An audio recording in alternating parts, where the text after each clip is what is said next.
আত্মীয়-স্বজনের কোন জিনিসটা সবচেয়ে বেশি ভালো লাগে? আত্মীয়-স্বজন যখন বলে আরো বড় হও, দোয়া করি তুমি সফল হও, তখন আমি মনে মনে চিন্তা করি, আমি যদি অনেক বড় হই, অনেক সফল হই, তাহলে আপনি কি তা মেনে নিতে পারবেন?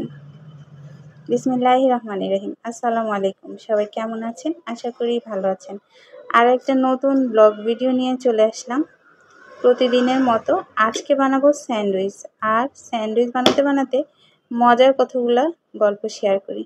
এই যে স্যান্ডউইচের জন্য আমি 2 রকমভাবে তৈরি করেছি। এখানে গাজর আর চিকেন দিয়ে মায়োনেজ দিয়ে একরকম করে মেখে নিয়েছি, কাঁচামরিচ পেঁয়াজ দিয়ে আরেকটা দেখিয়ে নিলেন।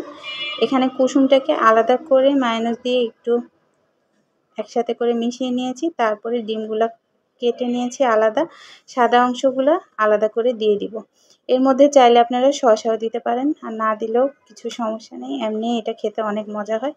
আর আত্মীয়-স্বজনের কথা বলি, আত্মীয়-স্বজন আসলে চায় যে আমরা খুব ভালো করি, কিন্তু আসলে মানুষের সফলতা দেখতে পারে না।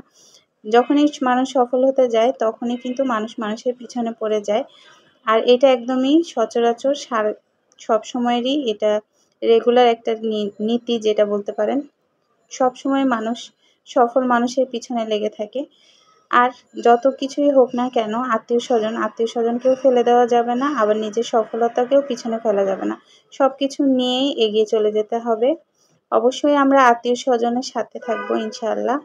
আমাদের আত্মীয়-স্বজনকে দেখলেও নাকি সওয়াব হয়। আত্মীয়-স্বজনের সাথে ভালো সম্পর্ক অনেক ভালো, মানে যেটা নাকি আপনার আয়ু বৃদ্ধি করবে। এজন্য আত্মীয়-স্বজনের সাথেও ভালো সম্পর্ক রাখতে হবে। সফল হন আর না হন, সফলতা আসবে ইনশাআল্লাহ, কিন্তু আত্মীয়-স্বজনকে তো পিছনে রাখা যাবে না। সব কিছু মিলিয়ে আমাদের থাকতে হবে। এই যে কথা বলতে বলতে আমার 2 রকম স্যান্ডউইচ রেডি হয়ে গেল। আজকের ইফতারের জন্য আপনারা যেকোনো সময় নাস্তা, বাচ্চাদের টিফিনের জন্য এরকম করে স্যান্ডউইচ রেডি করে নিতে পারেন। আর মায়োনেজটাও কিন্তু আমার ঘরেই বানানো। আর এই যে এটা হলো ডিমের যেটা এগ স্যান্ডউইচ, তো এগ স্যান্ডউইচটাও রেডি হয়ে গেল। দুইটাই কিন্তু খেতে অসাধারণ। বাচ্চারা কিন্তু শুধু এগেরটা বেশি পছন্দ করে, তো ছোট বাচ্চাদের জন্য এগ স্যান্ডউইচটাই বেশি ভালো মনে হয় আমার কাছে। তো আপনারাও বানিয়ে নেবেন। আর আজকের মতো এখানেই ভিডিও শেষ করব। ভালো থাকবেন, সুস্থ থাকবেন। আবার নতুন একটা ভিডিও নিয়ে চলে আসব। আল্লাহ হাফেজ। আসসালামু আলাইকুম।